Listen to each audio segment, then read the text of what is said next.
are heroes of the front line who are risking their health and well-being to attend to COVID-19 patients. We aim to provide the frontliners of the Pasig City General Hospital hygiene kits which they can use daily. Black water, smell good, feel good.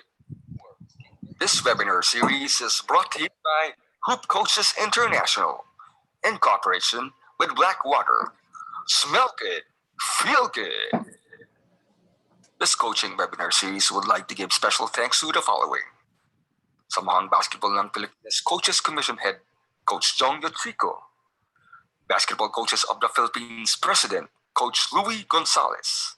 Got Skills Head, Coach Alan Ricardo. And frontliner Christopher Top Juliano. Okay, good evening to our coaches, dear coaches. Thank you for again joining our webinar series brought to you by Blackwater. Today we have a very special guest. It's very close to me because we work for the same team, of course, with Blackwater Elite. But his journey on his coaching journey has been tremendous, and would like also to welcome Coach Teddy, who's been with us through this webinar series. Doc Teddy, good evening. Good evening, and Coach. Good evening. Joining us later will be Mr. Rick Olivares, also, who will be on the panel. My apologies, I kind of messed up the invite for Rick, but he'll join us shortly. Okay, without further ado, I'd like to introduce to you a name that's been synonymous to winning, especially at with the UAAP, and of course, just recently gold medal in 5-on-5 and 3-on-3 at the SEA Games. I'd like to welcome Coach Patrick Aquino. Teddy, can you? Yeah, there you go. Coach Pat, good evening. Good evening, Coach Adel, Doc Teddy, and to all the coaches out there who's listening today. I'm so happy, and I'd like to say thank you, Coach Adel, for inviting me here. I hope that I can impart a little bit of something that I know about yung topic natin today.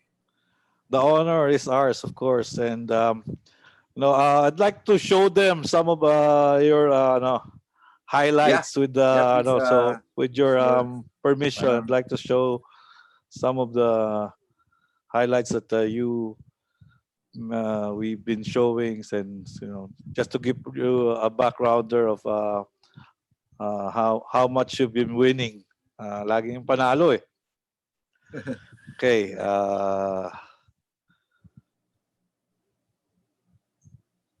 right.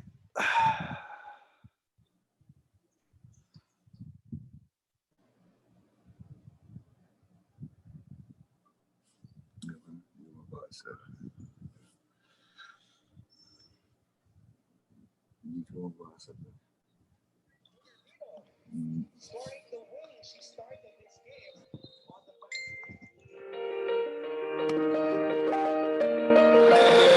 passing, great cut by Jack Animam. What a great spin move by Ria Nabalan. That's one of her favorite moves.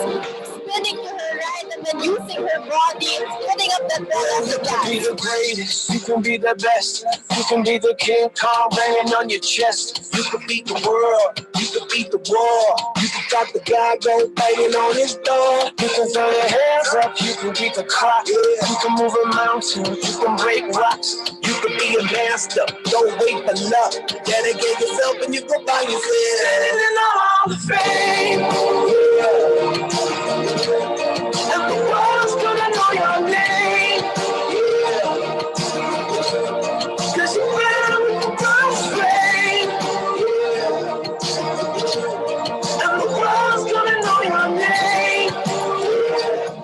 I was just looking at Coach Pat. You can run the mile, you can walk straight through hell with a smile. You could be the hero, you get the gold. What's the other side of that? For your people, for your pride. Belly Hills, wow! Belly Hills, got that around for your name. Cause there's gonna be a day when you're sitting in the Hall of Fame. And the world's gonna know your name. Cause you're right with the Hall of Fame. And the world's gonna know your name. And you'll be on the walls of the Hall of Fame. Di na bago ang lumuha ang Pilipinas sa women's basketball sa SEA Games. But last night, the tears shed were that of triumph and jubilation. If in the past two editions, Gilas Pilipinas women fell short of a podium finish with Malaysia, Thailand, and Indonesia topping the biennial meet, this time, the hungry and determined squad swept all of them. This goes out to the heaviest hearts.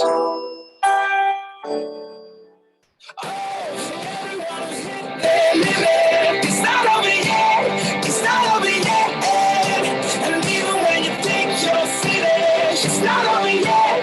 It's not over yet. Keep on fighting out of the dark into the light. It's not over. Hope is rising. Never give in, never give up. It's not over.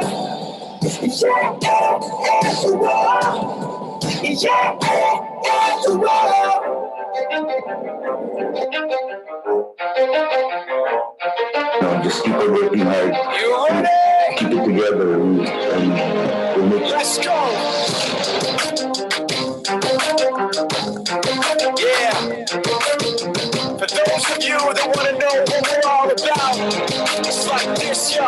This is 10% luck, 20% skill, 15% concentrated power of will, 5% pleasure, 50% pain, 100% reason to remember the name. He doesn't need his name up in lights, he just wants to be heard, whether it's the beat of the mic. He feels so unlike everybody else, alone, in spite of the fact that some people still think that they know him, but fuck him, he knows the code. It's not about the salary, it's all about reality and making some noise, making a story, making sure his click stays up. That means when he puts it down, talks picking it up. Let's do the Hennessy anyway. He never really talks much, never concerned with status, but still even though starstruck. Humble through opportunities, given despite the fact that many misjudge him because he makes a living from writing raps. Put it together himself, and the picture connects. Never asking for someone's. For young girls watching, knowing that the Philippines is here, that women's basketball is something way beyond the streets, playing street ball at your school. You can play at the highest level and compete against the best of the best and win. Still, who would have thought he'd be the one that set the West complain? But I heard him wreck it with the crystal method, name of the game. Came back, dropped Megadeth, took him to church. I like It's been a long time. with his verses too. We've been doing this since 2015, and now the road is with us now, and just so happy. And that's how for the girls only, but for the whole country and for the women's side of everything. We know it's not a team. Remember the name. Call him right, he was sick and he's spitting fire. And Mike got him out the dryer. Wow, what a very inspirational video, Coach Pata. That, just to start the ball rolling, I'd like to know your coaching story. How did you start coaching? I know you've been with our franchise for a long time. You're the pioneer of the Ever Bilena franchise. But how did you start coaching? Siguro, like I say, sana this video would, remind us what we did last year. And it's not just only for the women's, but for the Philippines. And well, I started coaching siguro like 20 years ago. I started with LaSalle Green Hills as the pastoral coach. And then eventually, I became I played basketball. I started playing semi-professional basketball for Blue Detergent. And during those time, there was a WPBL, which Boss Giuseldo asked me if I would like to coach the team with Michael Orquillas. So eventually we did, and we won championship, back-to-back championship for the WPBL. and then and then I became the head coach also for the UP Integrated School and Xavier School for the boys, and I also started coaching the national youth team in 2009, sponsored by again with Ever Bilena and Caroline Filipinas. So and then eventually Boss Joe told me if I want to be the head, I want to be the assistant coach with the Blue Detergent franchise. So I've been with Blue Detergent and now Blackwater Elite for the longest time. I think I'm the oldest guy there in the team already, and eventually in 2015, Boss Giseldo told me that if we wanted to get the national team. So eventually we got the national team, and until now I've been the head coach of the Gilas Pilipinas women's basketball team. And also in 2012 I started coaching the National University Lady Bulldogs, and eventually that was the start probably of my career na as a winning coach, and I'm just so happy and proud of what we achieved until now. Wow, wow, amazing journey, Coach. Where do you want to start? The floor is yours. Just let me know. I know you send me the files. Yeah, Just let me know. Give me a signal. no, I think when Coach Ariel asked me to talk to this webinar, and then I asked him what kind of topic are we up to, and he said to me that it's the differences and similarities of men and women's basketball. I think I'm not to be siguro biased with any of the gender, like the men and the women, but that uh, I just wanted to maybe give you different approaches on how we and give you a better understanding of how you coach men and women basketball. So I think we start, coach, with the first slide. First slide. All right. With the differences of um, no, the second slide. Sorry. Okay. So we start with the difference. I have three topics. So first, Excuse me, topic Coach. Can you go a bit louder than this? Yeah. Wait lang. Just a bit louder. Okay, wait. Thank you. So we might be waking up someone, so we're very sorry. sorry, I'll just put on my headset. Thank you.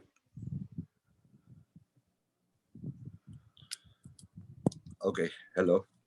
Yeah. Yeah. Louder. Yo, good. Hello. Loud and clear, Better Coach. Thank you. Okay, thank you.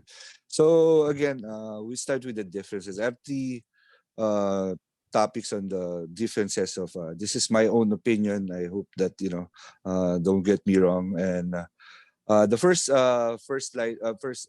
topic would be your coaching style. When you're coaching uh, I think women are more open-minded in learning things. They can easily adapt and adjust accordingly. What do I say by uh, they're open-minded? I think because of their, not really their natural game of basketball, but of wanting to learn more, they're open to everything that you teach to them. So I think for me,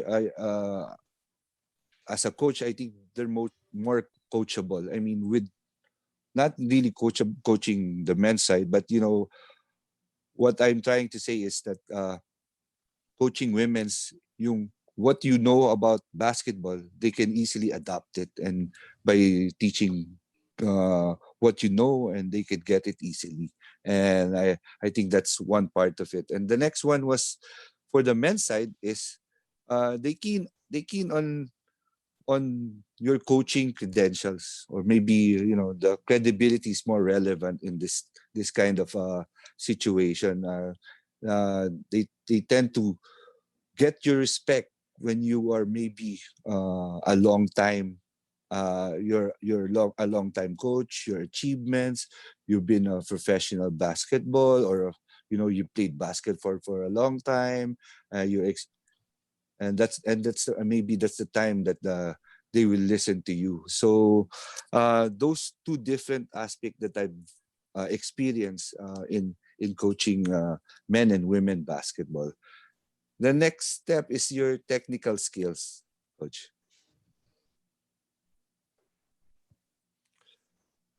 Coach, yeah, Oh, yeah, sorry. yeah. It's yeah. Yeah, So again, I'll. yeah.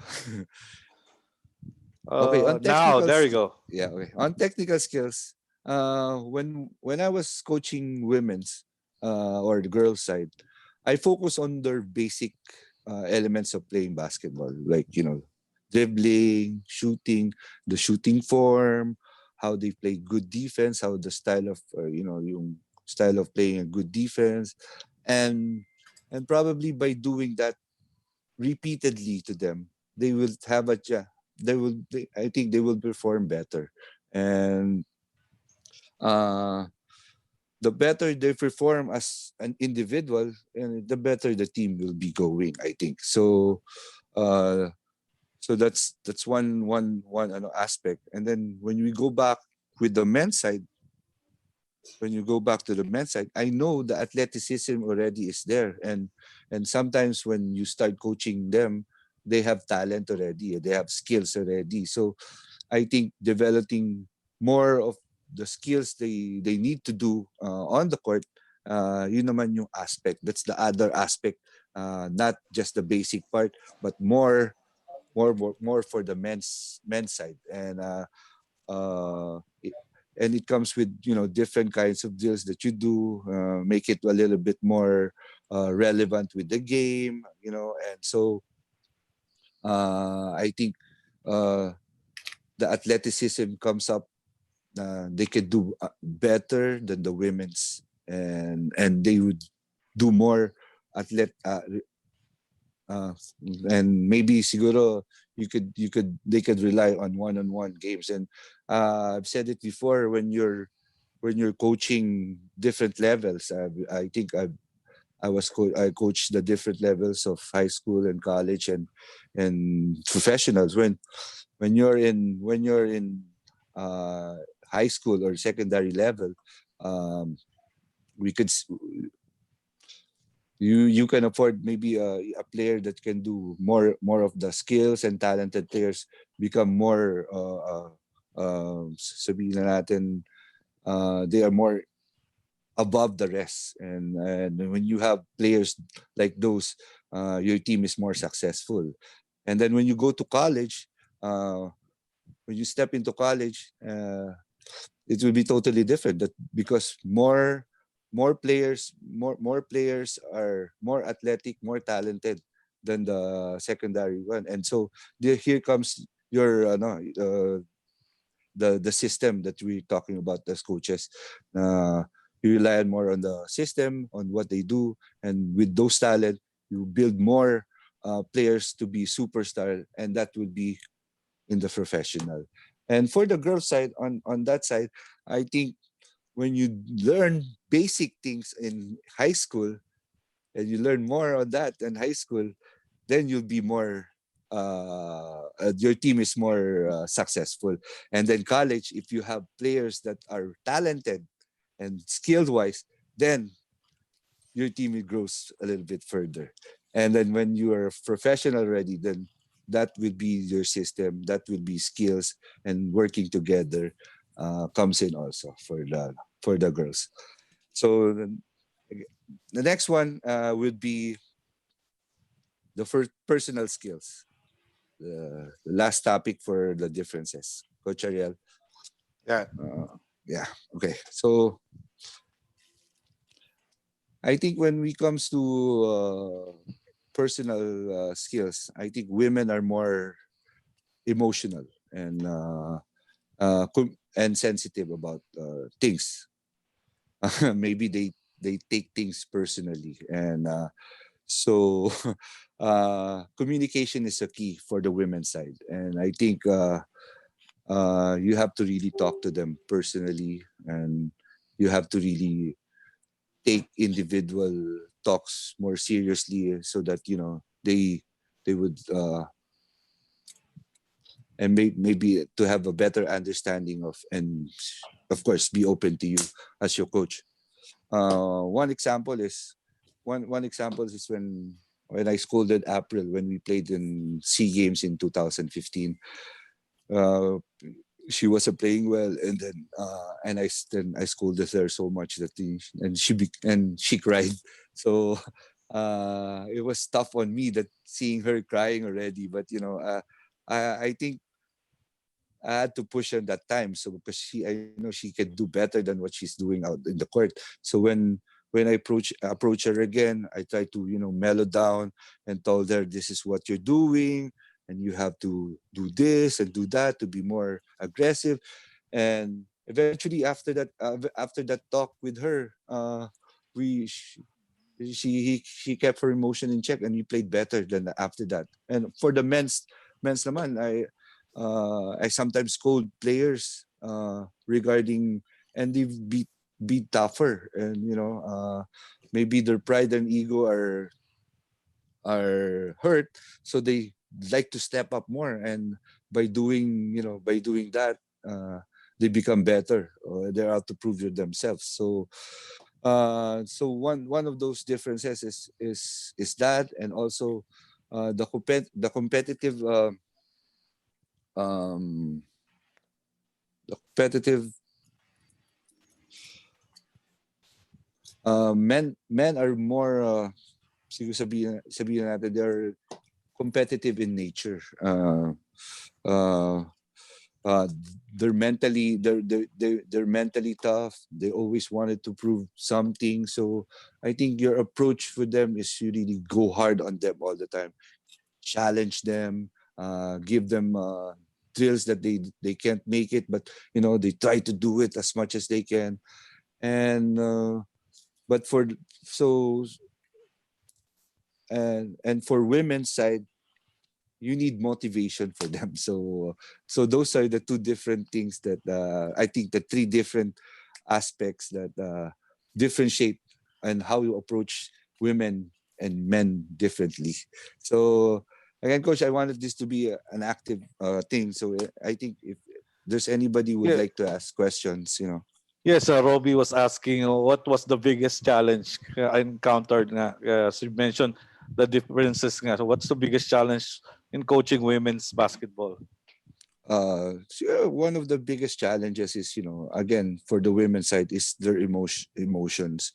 One emotion aspects is maybe physically for them is when they have monthly periods, naman women's, and when they have those things, you can't force them to practice. You really have a hard time making them practice. Or if they are sick, you cannot really, they are really, we could call it. So I think having a good relationship with them off the court makes them ponder on things that they could open up to you, and probably the and having a good connection with them will probably solve problems during those times. And uh, another aspect, a challenge that I had when taking the men's side uh, is playing time. I mean, one is playing time.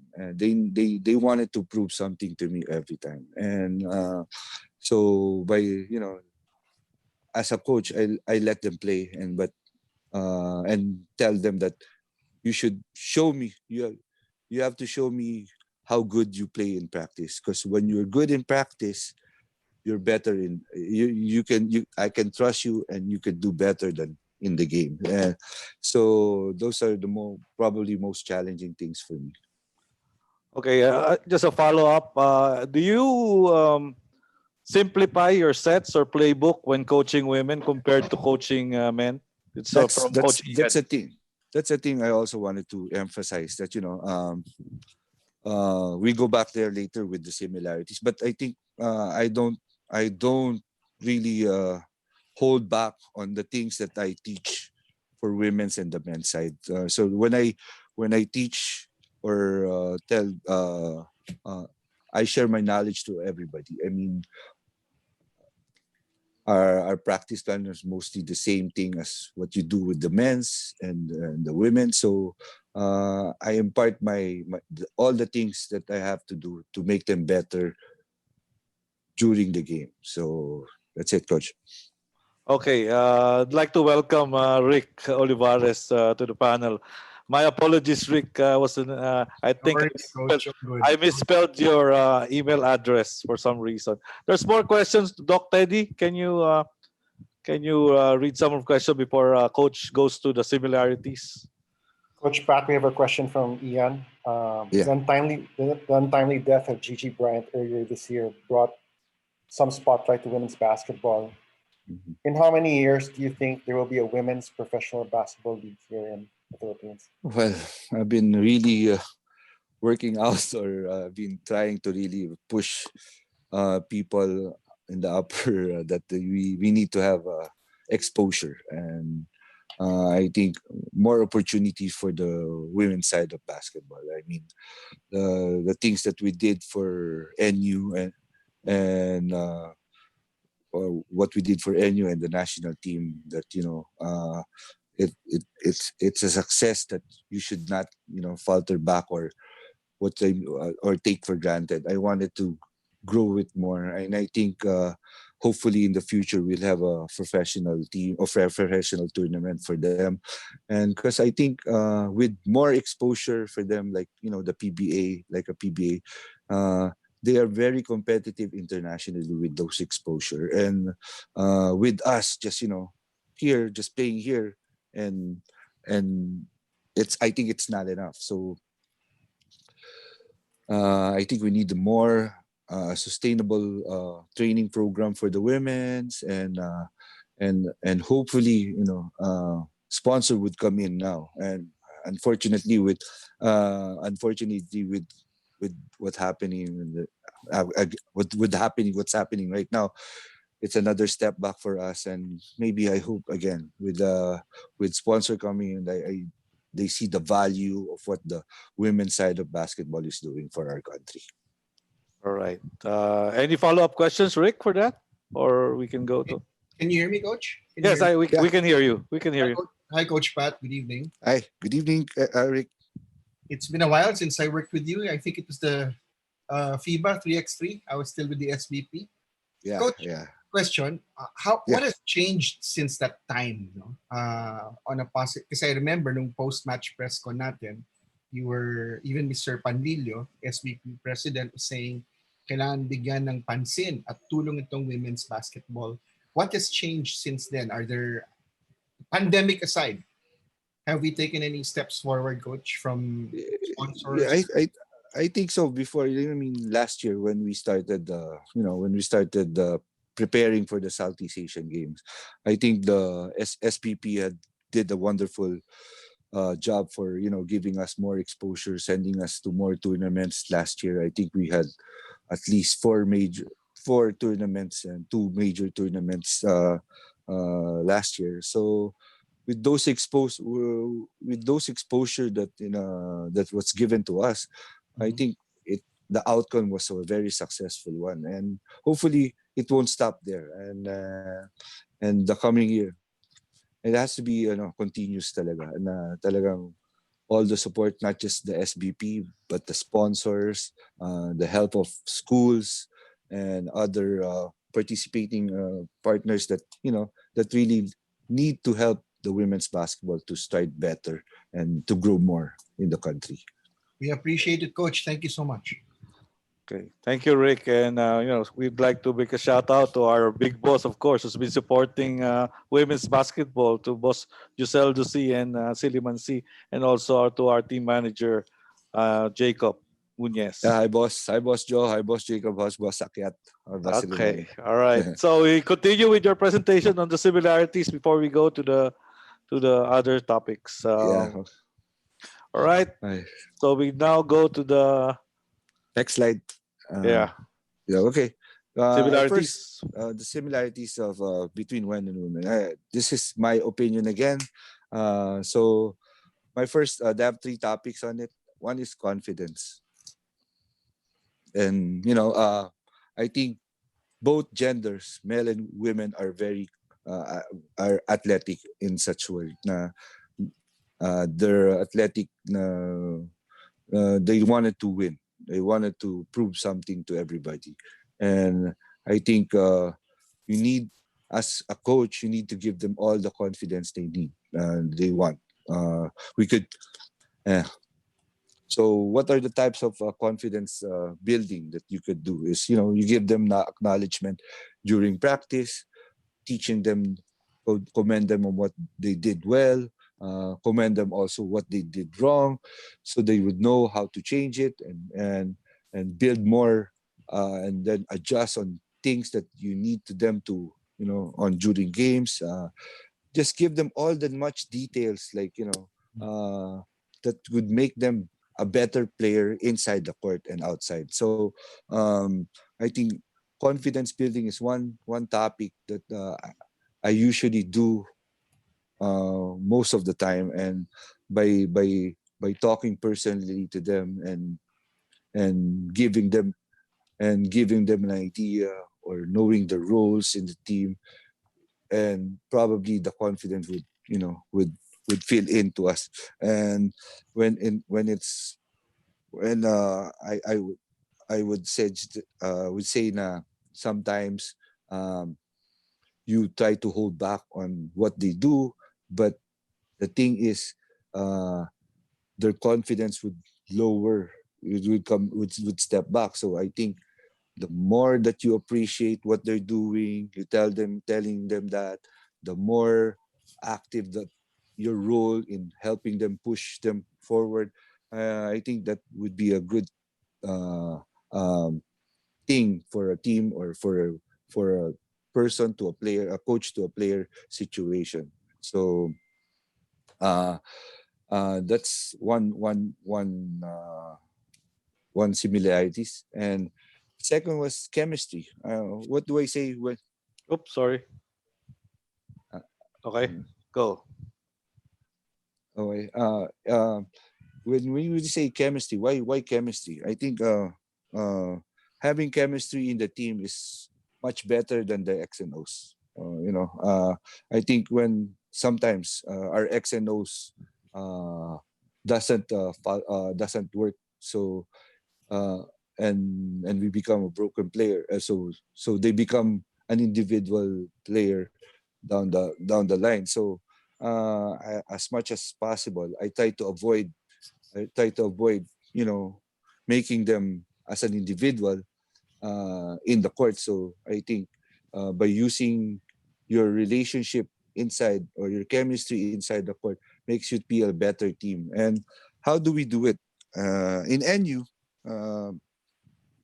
uh, we do things together. I mean, we eat together off the court. We do things and try to know each and everybody. I have this thing with them that every week we had to change partners and ask, try to learn something about your teammate in such a way, and then you have to tell everybody that you learned something about your teammate, this. So it will be a different uh, uh, a different environment for everybody. And sometimes all not really the secret, but the things that she doesn't like, you would know already, so you don't have to do this to for her. Or the things that she likes might you like also, so you do it together. So all of those things. And then and and then I think it's part to be, it's probably easier to play with your teammate when they have your back, and you know them well. You know what they're gonna do on the court. They know their weakness, their strength. So I think it's a better understanding with each. Yung mindset nyo. It would be better. So I think also I wanted to emphasize this, that every time we have team buildings before before the tournament start. But we in NU try to have it in the middle of the season also. Try to look back on what we did. Try to assess on what we should do better. What did we do wrong on the first round, and I think that the thing that we do is being helpful for us during the following games to go, and also things that yung learning nyo from each other, and you will become stronger together and become a single unit. And lastly, again, the competitiveness is very similar. Regardless again with the gender, they're both athletes, and I know for a fact that everybody wants to win, and by being very competitive during practice, it will boil down. You know, you be a, you want it more, and when you go play the game, it would be easier for you. One example that we do during those drills is having them play one-on-one, or those one-on-one, and have make the first two basket the whole court. It's going to be very tiring if you don't make a basket. But again, the competitiveness of each and every player comes out, and regardless of who you playing with, and you have the idea of so another thing is, I tell them to you get physical during practice, and so that when you go to the game, you'll be surprised that you don't have to be very, very physical with them anymore. Or again, also you try to encourage your teammate to be more competitive also, so that the challenges that they will overcome during games also. So I think those are the three topics that having similar. But I know other coaches have similarities, are from coaching boys and the girls. But these are the three topics that I really wanted to talk about, and something to look forward to. Again, Coach, if there's any questions again. Okay, Teddy, can you Can you go through some of the questions, please? We have a question from Wayne. Coach Pat, Wayne's asking, is there currently a development curriculum in place for the women's game at the youth level? And what are some of the things that are now in place to spark more interest across the country? Thank you. Well, again, that's I'm just sadly about the development of women's basketball, because there's not much that clinic that can or tournament that can develop high class or sabihin natin international class players right now.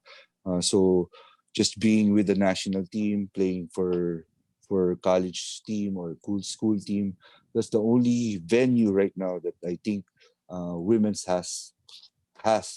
So I think I hope so. I hope soon that we can have a commercial league for them, and I'm just I will be very, very happy, and I think with that, having a commercial tournament for women's will boost not only the women's enthusiasm about the game of basketball, but will be very competitive coming into the international games. We have a question from Emerito. Emerito's asking, do you think women generally pick up concepts quicker than men? Thank you. Come again, Coach? Do women generally pick up basketball concepts quicker than male basketball players? Yeah, I think if women, I think with the women's that I've coach, I think they easily get the concept of what's basketball. What is I know men are easily passionate about because of what they see or commercialized by what basketball is for men. But I think when you have players in the women's side, they're more passionately into the game. So uh, we we try to uh, the coaching part for us it's not difficult anymore. So it, basta as long as they're willing to learn. Coach Julio's asking, how do you scout for possible talents in women's basketball? And the follow-up question is, how do you convince these players to commit without any promise of a professional career after? Thank Yeah, you. for me, when I scout players for basketball, I really go out on my way, not just watching them play in their school games. I tend to like what I was trying to do this year. Also, I try to go around the country, having tryouts, and I'm just happy na what we have done now with the national team. The girls are more enthusiastic, in joining and playing basketball. Like for example, when I had a tryout for the national university here in Manila, I was so happy and elated that the outcome of the tryout was more than 150 girls, and so and then when I went to Cebu, the last time I went to Cebu was like 10 years ago and had that tryout.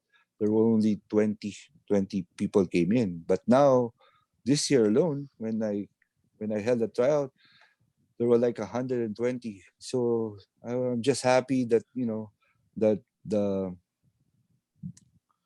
the women's basket is being recognized, and I hope that we don't compete in with volleyball. I mean volleyball right now has a very strong following. I think every girls wanted to be a superstar in volleyball, uh, but now as I'm what we did last year about women's basketball, I think more often than not in the future we'll have more future women's basketball, and I'm just happy that we have been recognized already. And what's again the last question? Sorry. How can you convince them, Coach, to play despite not promising a professional career after? Yeah, one thing that I always tell the players that if you want to join NU basketball is that we try to give them education, and that's one important thing about education. Uh, I think literally every parent would need their kids to go to school. So when you have that time, you have that opportunity to be given that. I think they try to grab it. But as I've said, uh, NU has a different approach in giving them opportunities or giving them scholarship, and we add a little more. Like once when you graduate, you have you're really welcome with the we're already welcome with the group of companies that the NU have being affiliated with SM. So that's one thing, and along the way that you're playing for us, you have a chance to play for the national team and you represent the country. And it's really I have this. It's a different feeling to you really represent the country. It's not just the school, but the whole country you represent in playing international. That's a different feeling, and I'm just happy that there are still more kids or girls out there really wanted to play basketball now. All right, Rick, he's, Yeah, you yeah, had a question. yeah, I do, Coach Pat. This is a twofold question, no? Mhm. Looking first at the charting the path of the men's basketball team in the 90s, we saw a lot of Phil foreigners populating the national roster. But by 2013, yung FIBA Asia, pababa ng pababa. In fact, tatlo na lang. Then I think the locals caught up. And I'm glad that you mentioned there's a greater interest for women, Filipina homegrown talents, no? So the question is, one, how much recruiting are we doing for Phil foreigners or Filipinos born overseas? And number two, do you see women's basketball following the same path? Medyo marami munang Phil fours and then the homegrown start adapting, adjusting, raising the level of their game and, carrying the torch for Filipina basketball. Yeah, I think when we say field foreigners to women's basketball, we're going to that path, but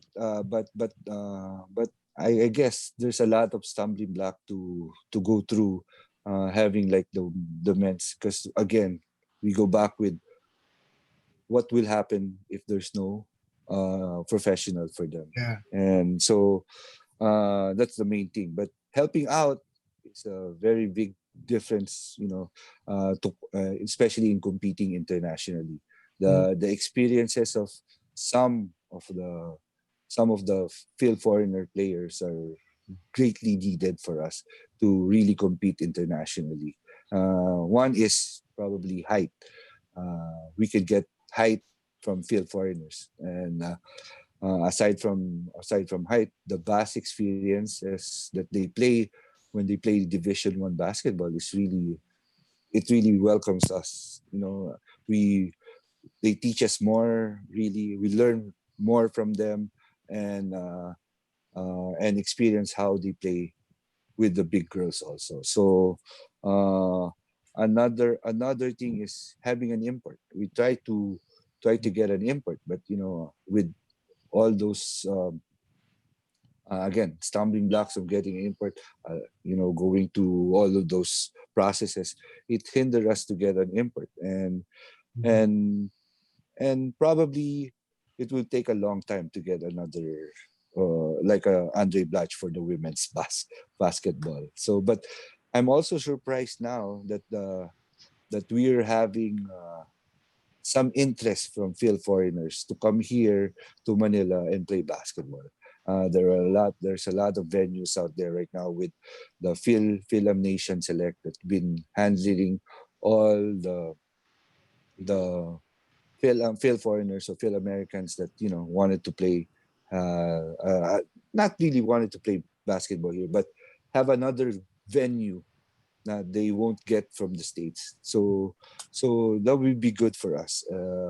I think that welcomes us for the competitiveness, and another, we won't see another Claire Castro in the near future. So I think if we found somebody from the States or from elsewhere in the world, that there's a 6'5" girl that's a Filipina, she's very welcome to play for us, and I think it would be a very helpful thing for us in the international scenes.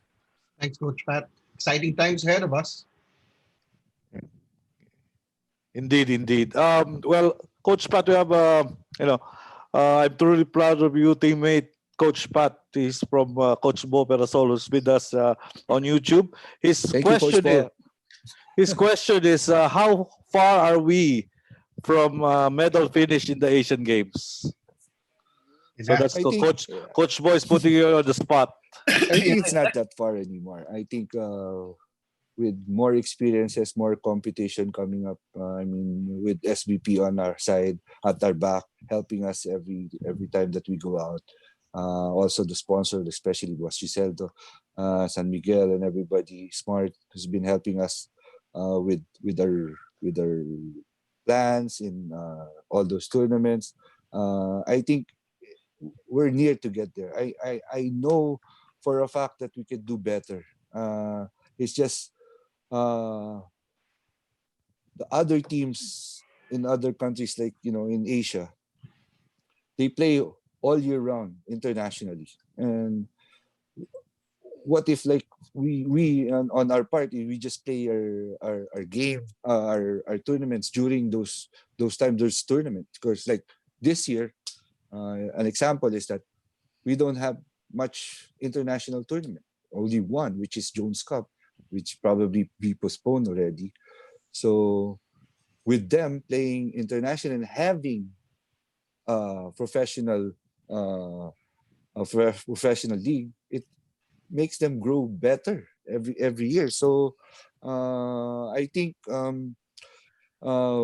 with the support of SBP and all the sponsors there, Smart, San Miguel, Ever Bilena, and with the help of Sir Al Palillo and Rydigo and Sani Barrios working together, I think we'll be there soon, Coach.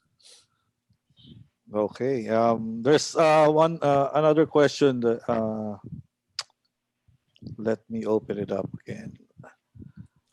From Coach JC Popoy de Jesus. Hello, Coach Pat. My cousin used to be one of your players in UPIS. I've seen you coach that team. Fast forward to your coaching NU Women's and Gilas. What has changed in terms of your maturity as a coach? Well, it changed a lot, really. It's for the experience that I got from probably being yung assistant coach with the different coaches in the PBA, and learning a lot when I go to the States for um, what you call seminars also, or observation of different schools there. One thing, when I started coaching high school, I was just, my knowledge and expertise was, what I learned from playing basketball, what I've learned from the coaches I've been with. And I think I've grown a lot with the experiences that now that I have a system. Probably before, I really don't have, I don't know, as a young coach, don't know that I had to have a system on my own. But as for now, I develop my own system. I gradually trying to improve it every year. As I told my constituent, my assistant coaches, that we cannot stick to this system with you with your players not having the fit with your system. So we try to fit our system with the players you have. So um, it's been a long way, been from coaching high school to now that I'm coaching. Uh, but I've learned a few things there, here and now. So, but with all the my assistant coaches, Coach Paul, Coach Julie, Coach Aris, who's been helping me out all the time. I'd like to thank them for their support. Coach I, Coach Mon, and just thank them. Coach Da also. So just helping out with everything that it's not just me uh, that I became successful as a coach, but it's a collective thing that we did as coaches, and all the knowledge, each of everyone every year, that I became a better coach for my players. We have a question all the way from New York. I know it's a familiar face. Hi, Coach Pat. It's Sophia. Hi, Sophia. How are you? I'm good. I just woke up. It's 6:55 in the morning on Saturday. Yeah. Hi. Hello. Hello. Are you coming back How are here? you? Yes, Okay. I've made it a point to. I feel like I have unfinished business in the Philippines. So I think next SEA Games, I'm definitely there for sure. That's good. Knowing that you were Yes. here to support us. Yeah.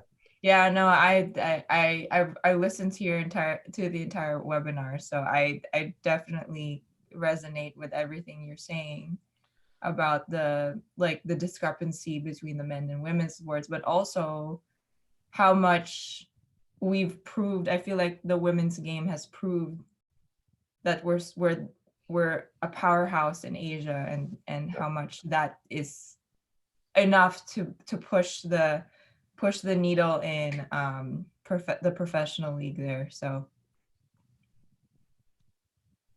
I think it's very I think with what the women's team did last year, I think they have some of sponsor have opened their eyes regarding it. nice. But I know they're not sure about it, but I hope they still commit with us. And I know there's a lot of sponsor out there that is willing to really help us be more competitive in the coming tournaments. And with those kind of commitments, or we could build a better team and prepared team for the coming tournaments. And with those kind of preparation, I think we'll be better placing with, or we'll be competing more aggressively with other Asian countries now.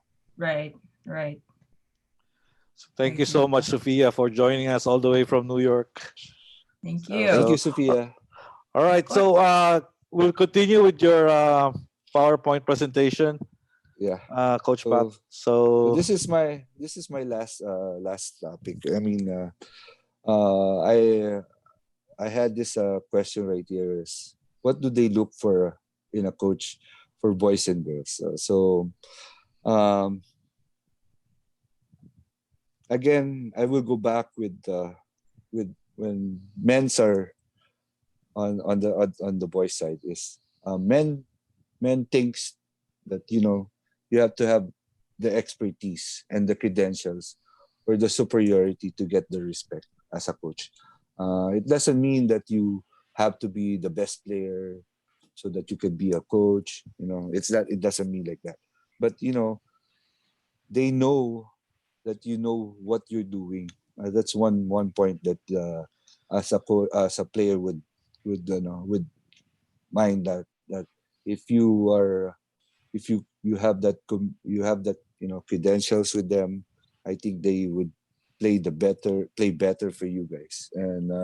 And for the women's side, I think trust issues, encouragement, sense of belongingness, those are the issues that for a girl side, that they could tell you that they trust you. They know that you would help them, or help them believe that they could do better. Uh, encourage them to that they could uh, succeed in what they're doing, because all of this thing like basketball is not a not a not what you call different from them. It's not a girl stuff, or what you call it. So uh sense of you belong to this team, you belong to play basketball. That is what they needed. So I always tell my players before, and my coaches, that I try to teach everybody what I've learned, because I wanted to learn or see from what I'm teaching, and learn from you what I'm teaching. So parang it's vice versa.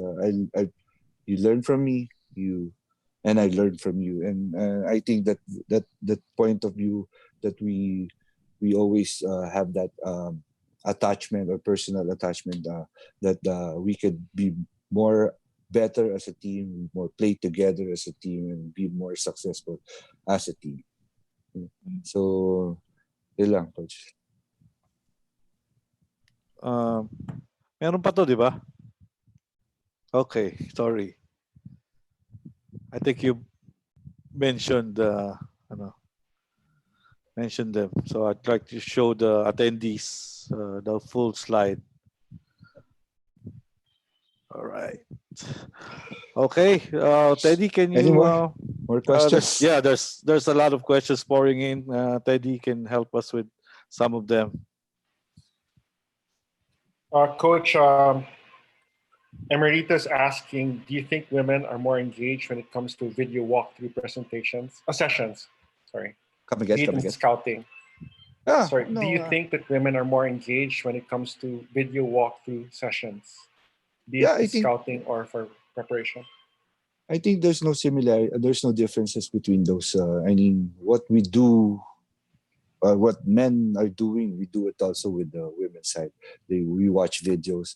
I think it's more better to show them their tendencies, their weaknesses, their advantages and disadvantages, and I think we build more confidence when all we do.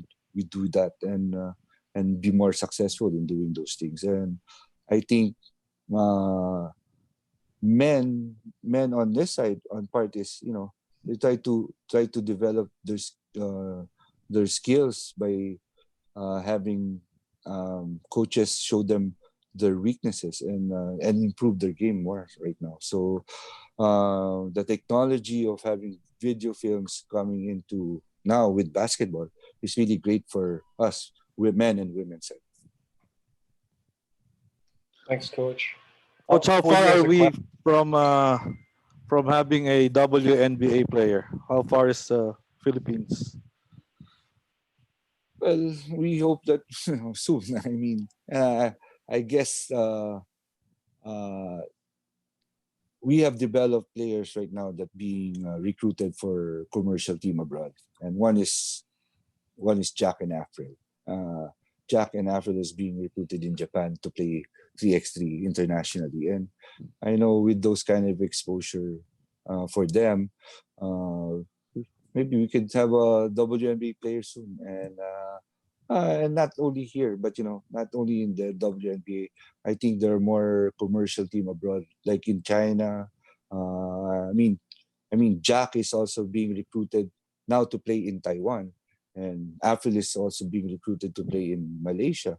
So now that we are not just them, but a lot of people like Aliana Lim, Gemma Miranda have been played internationally already. So I hope soon enough there'll be more invites for them, and hopefully NBA, WNBA would be you know a most welcome invite for everybody. Okay. Teddy, there's more. Sorry, Coach, I cut you. no problem. Julio, Coach, has a question. While waiting for the higher ups in providing progressive support for women's basketball, how can we at the grassroots level help out in further building up women's basketball? Thank you. Yeah, actually I have a program plan for this about grassroots, and one program is what I'm gonna have. I was supposed to have grassroots clinics for coaching clinic for PE teachers and other coaches for school, that you have to tell them this is the way you teach your kids or your players at this early age. And I hope by doing that, we could have players coming out from the grassroots programs to be more successful in college. Because I have experienced that some players are they have the physicality, but the talent is not there. They have the talent, but there's no physicality. So as much as we can to really help out the grassroots programs, uh, we are trying to go out on our way to help, to be there for you guys. I mean, Coach John Chico has been doing his job as the coaching coach. So they've been going around, and hopefully we talked about it already, that we'll have a talk with the Department of Education, so that we could help out schools in the provinces, that we could give clinics for free for them. So hopefully this pushes through, and for a fact,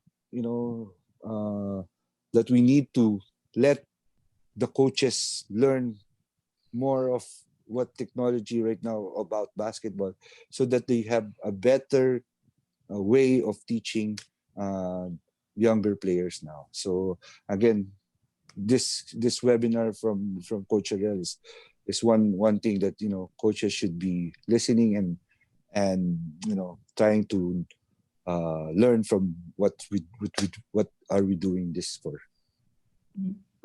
Thank you.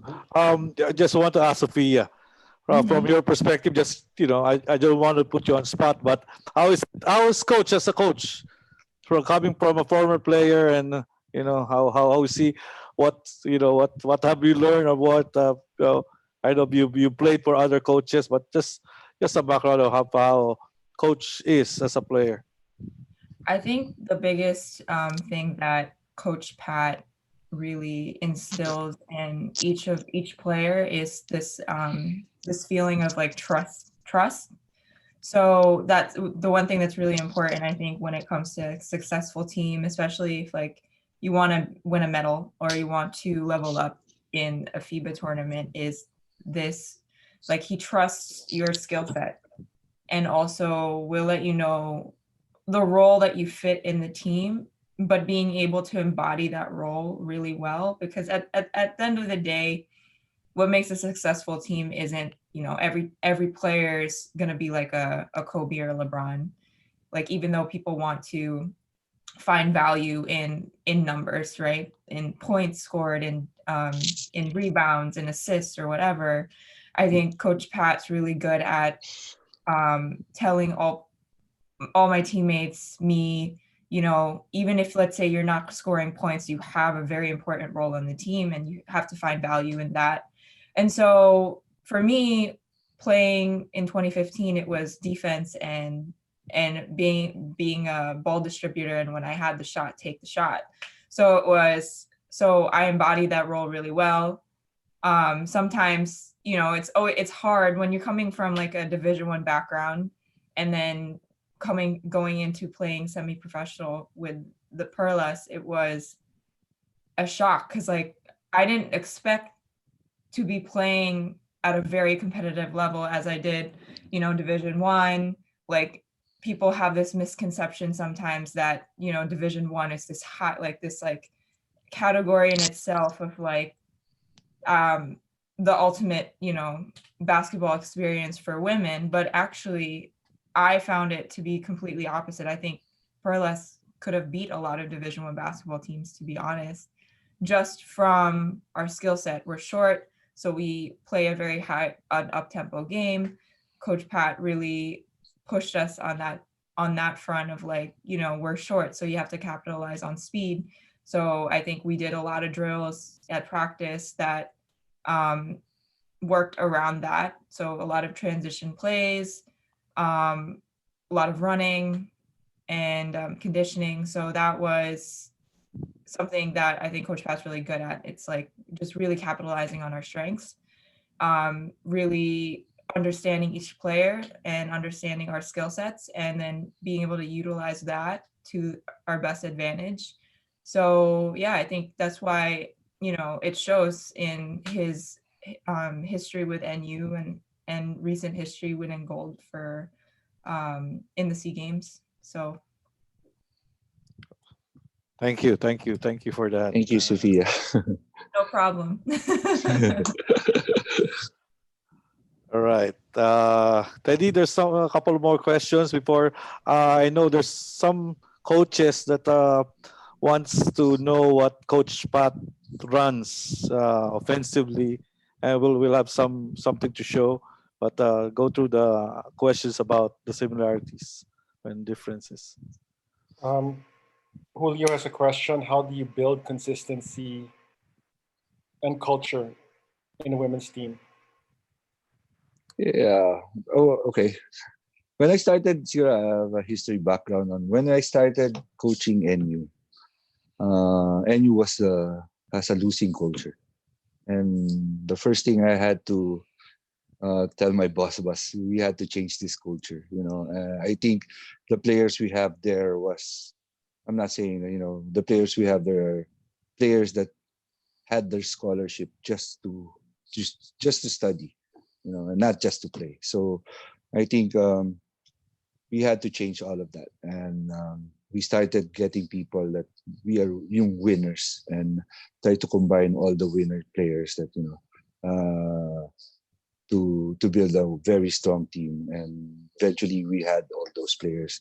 We're lucky enough to have those players, you know, like especially Shelly Gupilan, who was she was pregnant when she came into me, but I told her that I told my boss or the coaching staff that we need her. I think she has the ability to lead us for the next few years. So eventually, after giving birth to her child,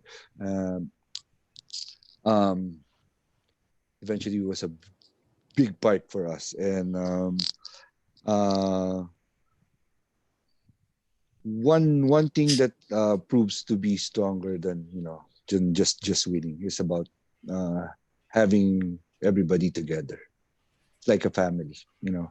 I know there you have 14, 15 players or 12 players there. They have different backgrounds. They have different um, mindset, or but you have to make it a point that they stay together, stick together. Those are the fundamental things that we always instill with the players, that nobody is above us. Nobody would, we will try to go through this together. And I think uh, that embraces us, and being together as a family, not only us players and coaching staff, but management wise. They've been there for us every time. So I'm just happy to be part of the organization, and and with the school uh, uh, behind us. Everything falls into places. Thank you, Coach Pat. Coach Pat, just for our attendees, just to pick your brains a little bit on what offense you run, and obviously they will have a better understanding when they watch again how our Gilas team plays. I'd like you to go through the your offense. I'm sharing now. Are we seeing it? I know Not you yet. run the ball screen motion, not yet.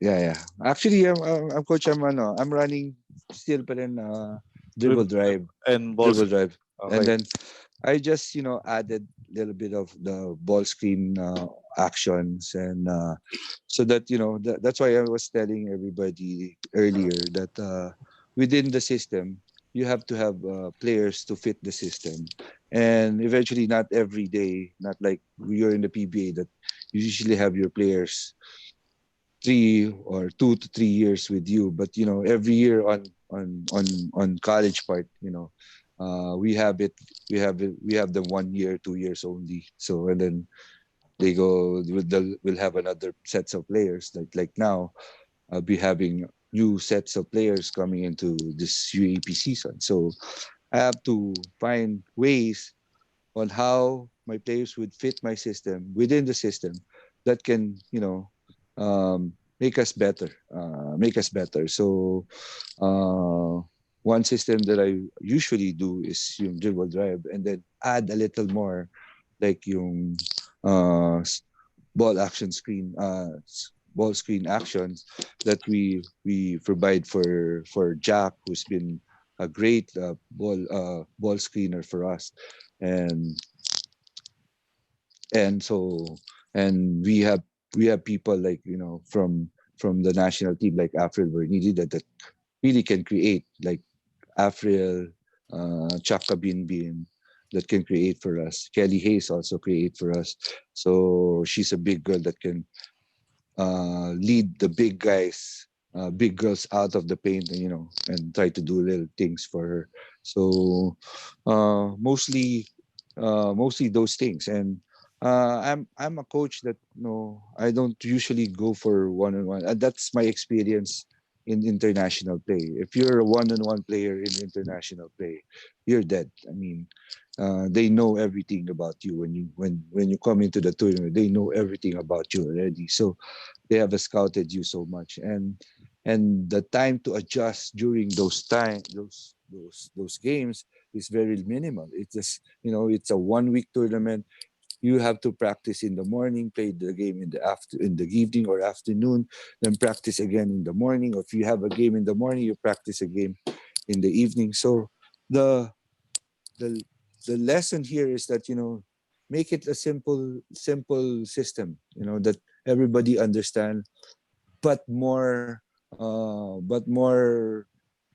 fit to them, that they can easily get uh, more action, more movement, more advantage for everybody. So I'll run through some of your dribble Yeah, drive thank you, offense coach. for our attendees, and then you feel free to discuss or so. Here we go. The side, what's called the action for dribble dive, we go on the elbow and then stop to the elbow, and the corner guy would pop out and receive the ball from the wing, and it's a simple dribble dive action. So one thing also that I've is manage our strength. If we're small, we try to run fast, and having a transition offense for us is is a is making making us everybody very provide everything for us to act to start or the system that we're doing. Here we had a backdoor dribble dive action with with a backdoor pass, but a drop pass again for the big man who just follow with the ball. So those are little things. Here's another action, another back.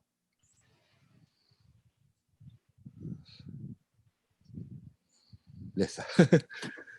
Sorry, sorry, coach. Ano ako. Yeah.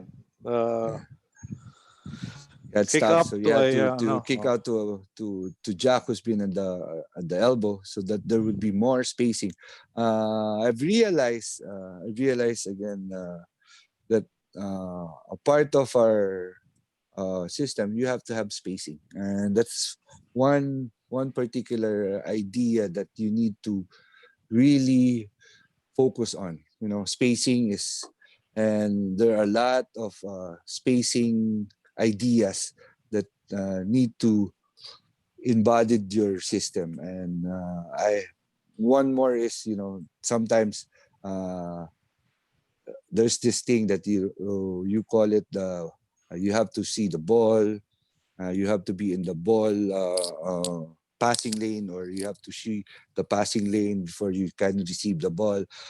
But sometimes the spacing is much better when you don't see the passing lane of the ball, because when you're in the dribble drive system, they create for you and provide the blindness of the defense that what you're doing could create more spacing for you. Yan, coach. I think here, yeah, in this presentation, your video, your the spacing is pretty good.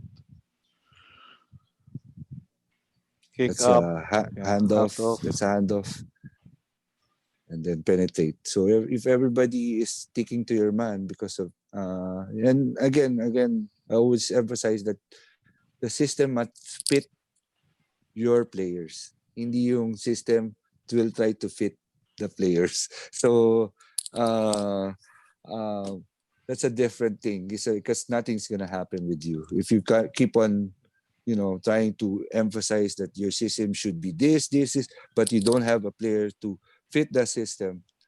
It won't really work. That's the way it works for me. Yeah.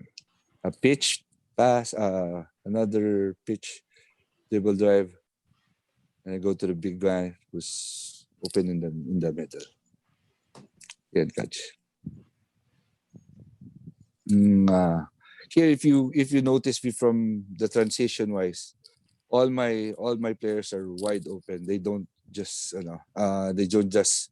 stick around in the middle just to. I want that spacing to be very clear, that they can penetrate and create for the teammates that are in the position to make shots for you.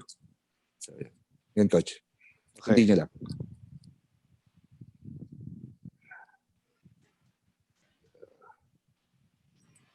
So another, yeah. So another teaching that I've always was the decision making of each players. I think that comes when you're in practice. You have to tell them the different kinds of advantages and disadvantages when a team is doing this to you, offensively and defensively. So I think better decision making, teaching them better decision making will help a lot for your team. Yan, coach. Okay. Excellent, excellent. So we'd like to show them also examples of your dribble motion. So just for them to see how you were able to adjust your system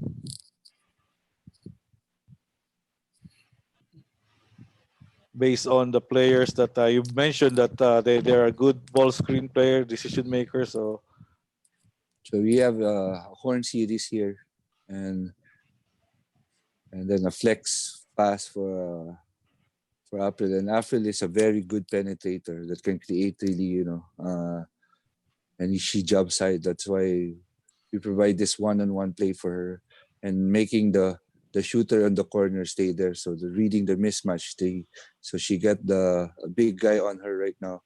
So one thing is when the big guy recovers, and then you have to attack.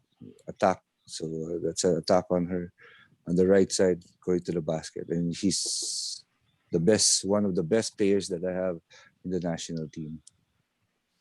Here's another ball screen for her, creating space for our shooters on the point guard. So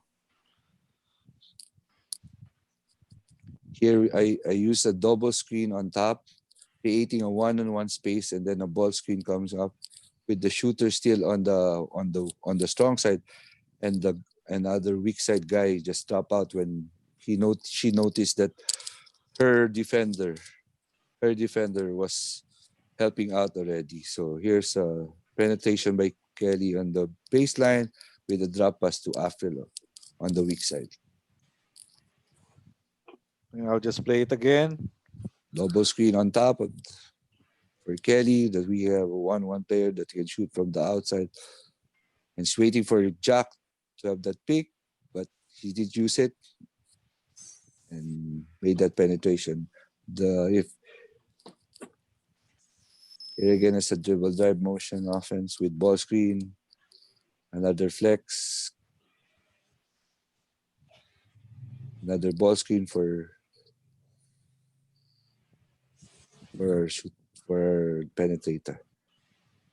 Double high pick, swing it to the wing, screen again. Will be a switch, dive for Jack, and spacing for that one. Yes, you mentioned the spacing. Look how for our attendees, look how that spacing was created because of the movement of Coach Pat's players. So, yeah, it's very important to have spacing. I mean, that's one thing I've learned a lot from the fast experiences I have internationally. The spacing that creates things. It doesn't really matter what kind of system you put into that, but rather on the spacing, on how you play the how you attack the baskets. have you mentioned how Jack is a very good screener, so you're able to maximize in this play? Yeah, I remember Maxwell's Jack always a big body girl that can.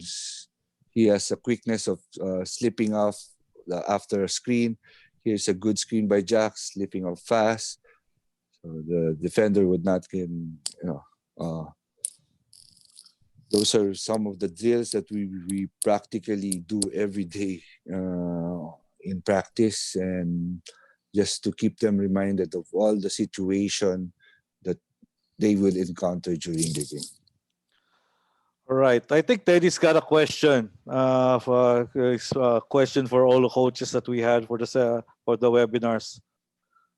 Teddy? Coach, Coach, with your time in NU and with the national team, could you kindly give me 5 qualities that the basketball coach should possess in order to be successful?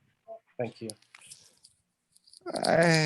It's not really ako feeling. It's my thoughts only that it's not really the coach alone that can do the success on each team. I think we more emphasize on the players. Players win games. As they said, win games for you, and coaches loses games for you. But the thing is, the players really had uh, if they if you teach them the best or the things that they needed to perform well, I mean, and very very successful ang maging outcome ng team niya. So I have this this thinking also that when my players a proud coach would be very happy when you see players performing well as a team than an individual. And I know for a fact they know how to do it as individual, but watching them, I think watching them playing as a team makes you feel very very nice. And I think women do that better than the men's side. So just saying, but when you do things together, it feels really good. And thank you. Thanks, Coach. So, which one is more rewarding, coach, or coaching men or women? Well, as far as I'm concerned, I mean, of course, when you're on the men's side, uh, monetary is a very You get paid more. you get paid more. But when you're on the women's side, I think it's like Scottie Pippen on the last time. So soon. I hope. I mean, as I said, it's very fulfilling when you see players really play at their best together. And I know for a fact that I've had players that been MVPs in high school and have really, grown a lot playing in each level. And individually, I'm proud of them. I'm really proud of them. Uh, but with what we did in NU for the last few years, it's so incredible that we've been trying to, the culture has changed, and the mindset of the kids have really imparted with what we're thinking about, and hopefully we continue on and more championship for us. Thank you. Rick, if you have any more questions, you got the last question, and then you can let Coach Pat take his dinner. Coach, I've seen your team up close, no? Having worked with the SBP. How long did it take you to get that spacing right? I know the women, they're more into the fundamentals. They're more conscious about that. But the spacing, I've seen this team really grow up. And how long did it take you to get that spacing right? Well, it was a hard time telling them that system won't work without those spacing. So it's really practically more of repetition in practice, repetition. Keep on reminding them on what to do. Eventually, again, sabi ko nga, with sometimes your X and O's fails, and with spacing, you still can get something out of it. And I try to show them videos. I try to show some situational things when during practice, and when during games. I practically kept on reminding them that you need to space out all the time. Like for example, when on transition, we really have to run. They have to run. Everybody has to run on their spots, and they know already where to go, and by practically telling them during practice, or the repetition would keep them reminding them that you need to be there, you need to be there. It's hard, but again, the girls are more susceptible about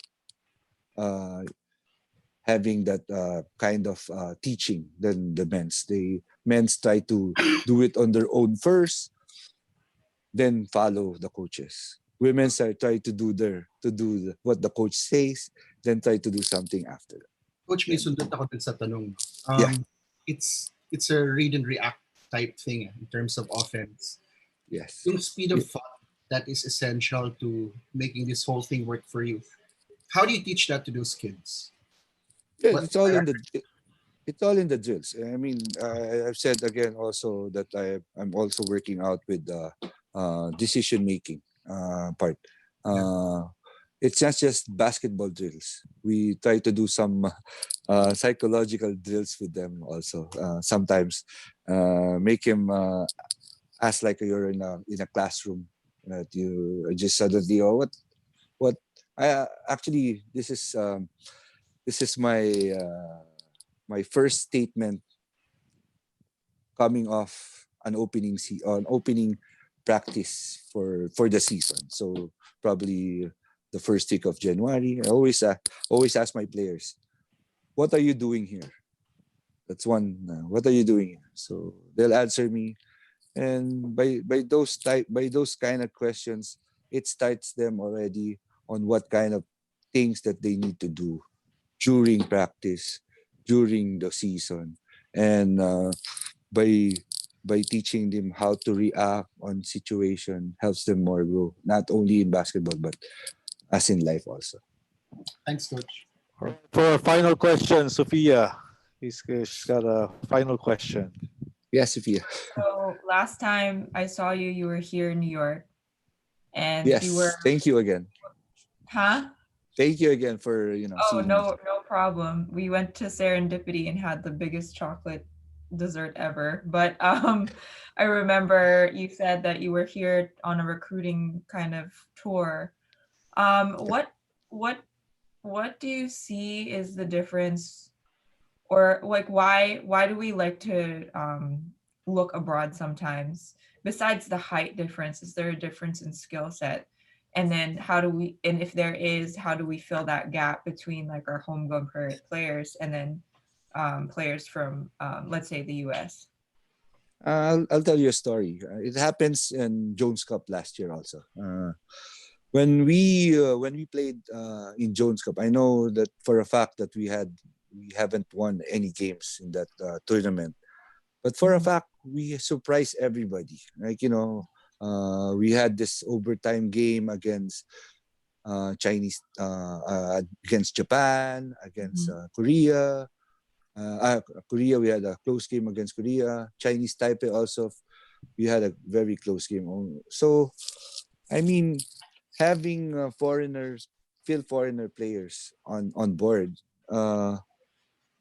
it has something with the look of your team. When they see different colors on your team, they may be, oh, there's something special with this team right now. So that's one distinct advantage that I'm looking at every time. Uh, but for a fact that I know for a fact that field foreigners on the states, especially in the states, have more knowledgeable about the game. That I've been I've been looking at Ella. I think everybody from the states have this.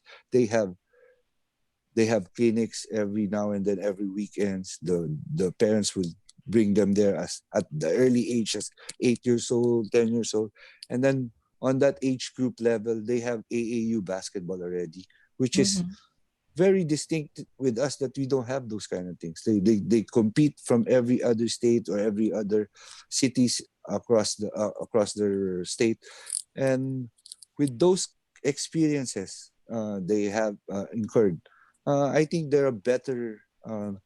Better knowledge, have the better knowledge of playing the game, and we all need all of those things, not just um, to be here and help us go with. I think they have the knowledge to impart also their experiences to the local players here. Which happened this year, not only when Sophia was here also, but when Kelly was here.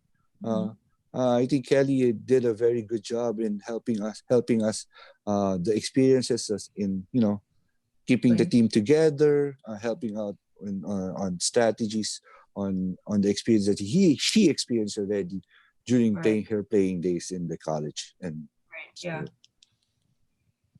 All right, thank you. And with that, I think I'd like to thank, of course, the panelists that joined us tonight, to Rick Olivares, broadcaster Rick Olivares, to Dr. Teddy, and of course Sophia, who's a former player of Coach Pat, and would-be player again, hopefully soon.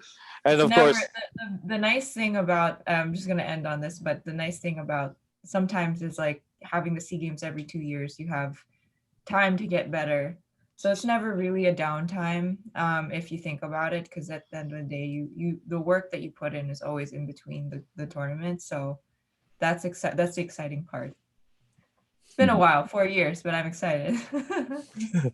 yes, of course. Hope to see you soon, Sophia.